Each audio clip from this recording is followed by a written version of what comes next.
It often begins quietly, not with pain or sudden illness, but with something far easier to overlook, like skipping a walk, avoiding the phone call, or silently thinking, what's the point? Many people don't struggle to live past 80 because of a single event. They struggle because slowly, the desire to live fades.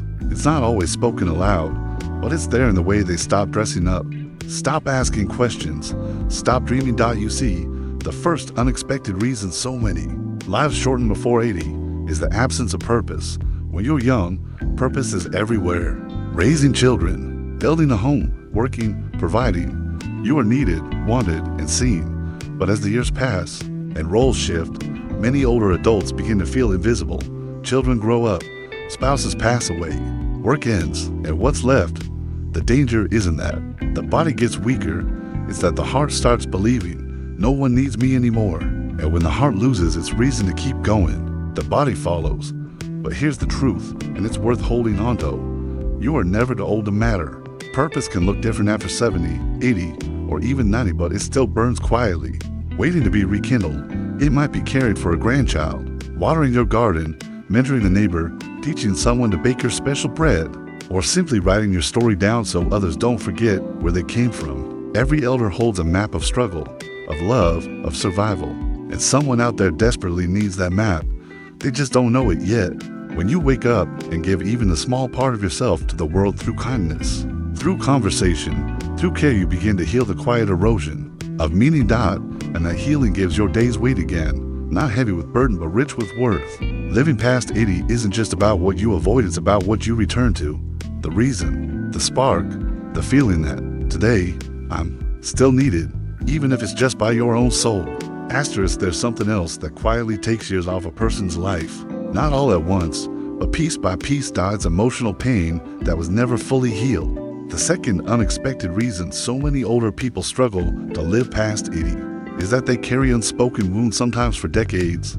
Loss, regret, betrayal, guilt, grief. These emotions aren't loud like a heart attack.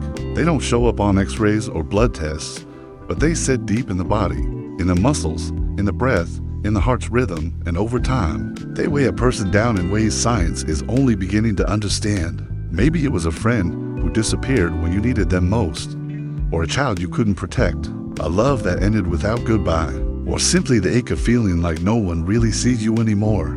Pain like this doesn't always bring tears. Often, it brings silence, withdrawal, a polite smile. But inside, the wound is still open, still asking, why did that happen to me? Many seniors stop seeking healing because they've carried their pain for so long. They believe it's part of who they are. But the truth is, it's never too late to set it down. Even now, at 70, 80, or 90, you have the right to release what has hurt you, to speak it out loud, to cry about it, to forgive not for them, but for you, to tell your story not with bitterness, but with strength. Some of the longest living elders in the world have one surprising thing in common. They have made peace with their past. They still remember, but they no longer bleed from those memories. They've learned the secret that a light heart helps carry an aging body. You do not have to carry what your younger self didn't know how to let go of. You can start today with a whisper, a journal, a prayer, a conversation you've avoided for years. Healing doesn't always mean closure.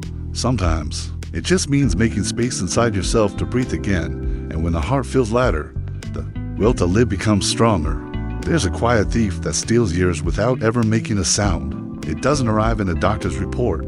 It isn't caught by scans or diagnosed with tests. But it drains strength all the same. It's disconnection. The third unexpected reason so many older people struggle to live past 80 is because they slowly drift away from others, from touch, from community, and even from themselves. It starts subtly. A friend passes away. A family member moves far. Conversations become fewer. Phones stop ringing, and then, without warning, days blur together with no voices, no laughter, no hugs. The body may still be alive, eating, walking, sleeping, but something inside begins to dim. Because human beings are not meant to live in isolation. We are built for connection, for shared stories, for eye contact, for warm thought, and when that connection fades, so does the spirit. Research shows loneliness can be as dangerous to health as smoking 15 cigarettes a day. It weakens the immune system, increases the risk of heart disease, speeds up memory loss, and most of all, It shrinks the will to live. But here's the part we often forget. Connection doesn't always mean big crowds or loud events. It can be found in small, sacred moments, sitting with a neighbor over tea, calling someone just to listen, writing a heartfelt letter, joining a small group or a community class, even making friends with someone younger who wants to learn from your connection. Can also mean reconnecting with yourself through quiet walks, old songs, photographs, or simple moments when you say, I'm still here and I still matter. You are not forgotten. The world still needs what you carry, your wisdom, your softness, your perspective. Sometimes, the longest living elders are not the strongest in body, but the richest in connection, because every time you are seen, heard, touched, hugged, your body feels safer, your heart feels fuller, and your soul finds another reason to keep going. Reaching 80 and beyond isn't about avoiding death. It's about staying fully alive through the love you give and receive. And that is something you can begin again at any age, asterisk in now. We come to the final piece. The last unexpected reason why so many people struggle to live beyond 80. It isn't physical. It isn't even emotional. Is this. They stop allowing themselves to feel joy. Not big, wild, fireworks in the sky joy, but quiet joy, simple joy. The kind that comes softly and stays. As we age, many of us become cautious with our happiness. We say, what's the point? We convince ourselves it's too late to begin again, too late to laugh, too late to try something new, too late to fall in love, even with life itself. But the truth is, it's never too late to feel joy. In fact, joy is what keeps the soul young, even when the body isn't. Joy can be found in the smallest things, the sound of birds in the morning, a warm bowl of soup on a rainy day, sitting with your feet in the sun, watching a child laugh, reading your favorite book, hearing someone say, I'm glad you're here. You don't need to travel the world. You don't need grand plans. You just need to be open. Open to moments, open to beauty, open to love, even after loss, because joy is not childish. It is sacred.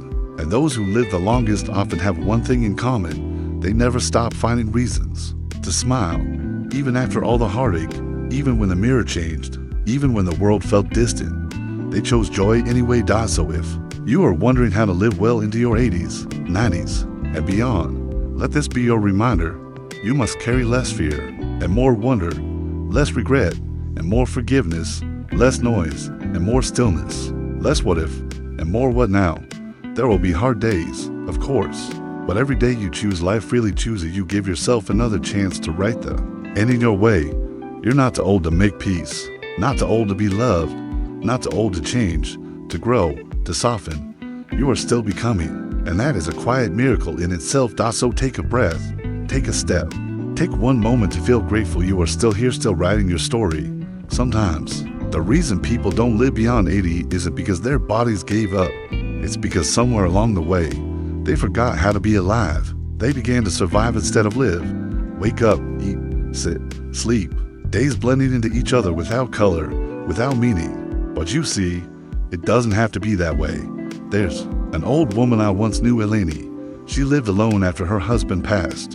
Her children far away in other countries. For a while, she let the world grow quiet around her. She'd eat in silence, watch the rain fall, count the birds on the fence. But one day, a boy from next door knocked on her door just to ask, do you know how to grow tomatoes? She hadn't touched the garden in years. That simple question changed everything. They planted together. They watered. She started talking, telling stories, laughing again. The boy learned how to grow tomatoes. But Eleni, she learned how to live again. She lived to 94. And the only thing that changed was this. She let life in again. So many people shut life out after loss, after disappointment, after the world becomes unfamiliar. Technology changes, friends pass, children grow distant. And the heart says, this isn't my world anymore. But the secret is, the world still has room for you. You can be 82 and still try something new. You can be 87 and still learn to paint, to sing, to forgive. You can be 90 and still fall in love with a pet, with a morning breeze, with your own laughter. There's no rule that says joy has an age limit. And those who live longest are not those who fear death, but those who fall in love with living over and over again. Here's another story. An old man named Bashir used to walk the same path to the tea shop every morning, rain or shine. Everyone knew him. He didn't talk much, but he smiled at strangers, tipped the young waiter, sat outside in the sun. When someone asked him why he did it every day, he replied, "Because I want the world to know I'm still part of it." That's what we often forget in our older years, that we belong. Still, even now, we don't become invisible unless we choose to be. And even if others forget to see us, we must not forget to see ourselves. So light the candle, open the curtains, wear the nice sweater, drink your coffee slowly, call the person you've been thinking about, take the photo, write the letter, sing the old song. These are not small things. They are acts of defiance against despair. They are how we remind life, I'm not done yet. To live beyond 80 with peace and strength. We must stop chasing more years and start embracing fuller moments, because one deep, joyful breath is more healing than 100 distracted days. And finally, dear one, there's something you still have to give. Your story, your kindness, your mistakes, your lessons, your love. The world is quieter without you in it. So please, stay a little longer. Stay for the things that still make you feel warm blankets, soft hands, music, and love. Stay not just because you're breathing, but because you're becoming someone who aged with courage, who let go of bitterness, who softened, who still found joy in a simple sunrise at 84. Becoming someone who teaches the rest of us how to grow older, not in fear, but in grace. You are not just surviving your final years, you are teaching others how to live. And that is the greatest legacy of all. If this story moved you, share it with someone you care about.